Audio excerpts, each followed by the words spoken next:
In a way of doctor. अगर आप ये वीडियो देख रहे हैं तो आपने शायद ये 4 डरावने लेटर सुने होंगे, पीसीओडी या पीसीओएस। आप इर्रेगुलर पीरियड्स, पेट के आसपास जिद्दी वेट गेन, मोटापा, ना जाने वाले एक्ने, मुहासे या चिन पर बाल आने की प्रॉब्लम लेकर डॉक्टर के पास गए।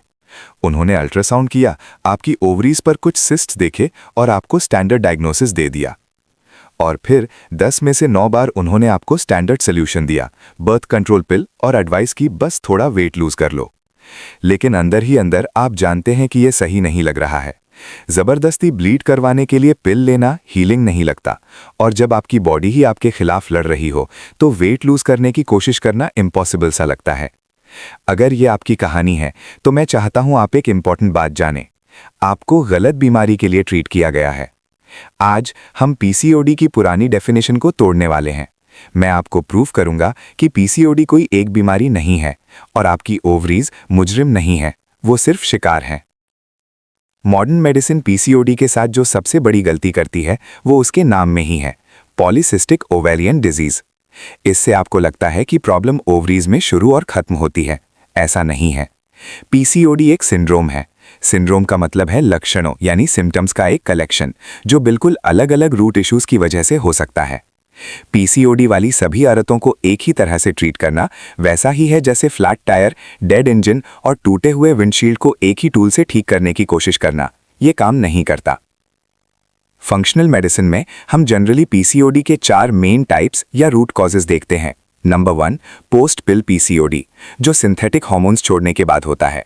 नंबर 2, इन्फ्लेमेटरी पीसीओडी, जो क्रॉनिक गट इश्यूज या टॉक्सिन्स की वजह से होता है। नंबर 3, एड्रीनल पीसीओडी, जो क्रॉनिक हाई स्ट्रेस और कॉर्टिसोल की वजह से होता है। और सबसे कॉमन टाइप, जो लगभग 70% पेशेंट्स को अफेक्ट करता है, इंसुलिन रेजिस्टेंट पीसीओडी। आज हम इस सबसे कॉमन टाइप की डीप डाइव यानी गहराई से जांच करेंगे, क्योंकि अगर आप इस मेटाबॉलिक कनेक्शन को मिस कर देते हैं तो आप कभी सच में हील नहीं हो पाएंगे। तो आपको कैसे पता चलेगा कि आपको इंसुलिन टाइप पीसीओडी है? हो सकता है आपको खाना खाने के बाद शुगर या कार्ब्स की बहुत क्रेविंग्स होती हो, आपको जल्दी हैंग्री यानी भूख से गुस्सा आता हो, आपका वेट मोस्टली आपके पेट यानी मिड सेक्शन के आसपास बढ़ता हो, आपकी नेक यानी गर्दन या आर्मपिट्स पर स्किन टैग्स या काले धब्बे, डार्क पैचेस हो सकते हैं। ये रही इसकी पैथोफिजियोलॉजी, आपके अंदर क्या चल रहा है उसकी मैकेनिक्स। ये इंसुलिन रेजिस्टेंस से शुरू होता है।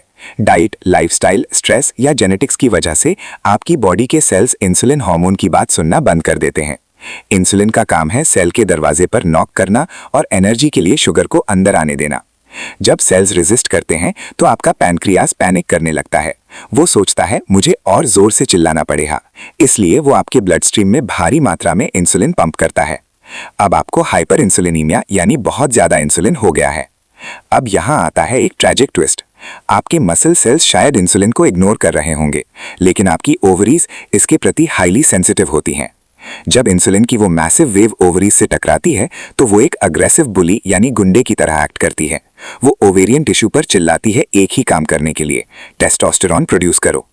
अब औरतों को थोड़े टेस्टोस्टेरोन की जरूरत होती है, लेकिन इतने ज्यादा की नहीं। मेल हार्मोन्स का ये फ्लड 2 चीजें करता है। नंबर 1, इससे सिम्टम्स आते हैं, एक्ने, सर के बाल झड़ना और चेहरे पर बाल आना। नंबर 2, और ये बहुत क्रूशियल है, ये ओव्यूलेशन प्रोसेस को पैरालाइज कर देता है। एग डेवलप होने की कोशिश करता है, लेकिन हाई टेस्टोस्टेरोन उसे रिलीज होने से रोक देता है। एग अंदर ही फंस जाता है, ट्रैप्ड। ये फ्लूइड से फूल जाता है। वही ट्रैप्ड एग वो चीज है जिसे डॉक्टर अल्ट्रासाउंड पर देखता है और सिस्ट कहता है। तो मैं आपसे पूछता हूं, क्या सिस्ट प्रॉब्लम है? नहीं, सिस्ट तो ओवरीज को इंसुलिन द्वारा बुली यानी परेशान किए जाने का रिजल्ट है। अगर आपको इस टाइप का पीसीओडी है तो इसको सिर्फ रिप्रोडक्टिव हार्मोन्स को देखकर ट्रीट करने की कोशिश करना बेकार है। आपको एक मेटाबॉलिक डिजीज है जो एक गायनेकोलॉजिकल इशू के रूप में छिपी हुई है। सिस्ट को श्रिंक यानी छोटा करने के लिए आपको टेस्टोस्टेरोन कम करना होगा। टेस्टोस्टेरोन कम करने के लिए आपको इंसुलिन कम करना होगा।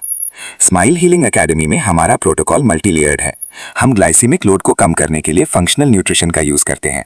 हम गट यानी पाचन को ठीक करते हैं, क्योंकि इन्फ्लेमेशन इंसुलिन रेजिस्टेंस को और बढ़ाता है। और सबसे जरूरी बात, हम कॉन्स्टिट्यूशनल सुजोग थेरेपी का यूज करते हैं। हम सिर्फ यूट्रस पॉइंट पर सीड्स यानी बीज नहीं लगाते, हम मेटाबॉलिज्म को कंट्रोल करने वाले एनर्जी सिस्टम्स पर काम करते हैं। इन रूट एनर्जीज को बैलेंस करके हम बॉडी को वापस इंसुलिन के प्रति सेंसिटिव बनने में मदद करते हैं और उस बुली को रूट से ही रोक देते हैं। इंसुलिन रेजिस्टेंट पीसीओडी को हील होने में टाइम लगता है, लेकिन बिना जिंदगी भर दवाई खाए इसे ठीक करना बिल्कुल पॉसिबल है। अगर इस वीडियो ने आपसे रिलेट किया है और आपको लगता है कि आपको इंसुलिन टाइप हो सकता है, तो गैस करना बंद करें। सिर्फ अपने रिप्रोडक्टिव हार्मोन्स चेक मत करवाइए, अपने डॉक्टर से फास्टिंग इंसुलिन टेस्ट के लिए कहिए। अगर आप चाहते हैं कि हम पीसीओडी के दूसरे टाइप्स एड्रेनल और इन्फ्लेमेटरी पर भी वीडियो बनाएं, तो हमें कमेंट सेक्शन में जरूर बताएं। स्माइल थैंक्स और अपनी हेल्थ का ध्यान रखें।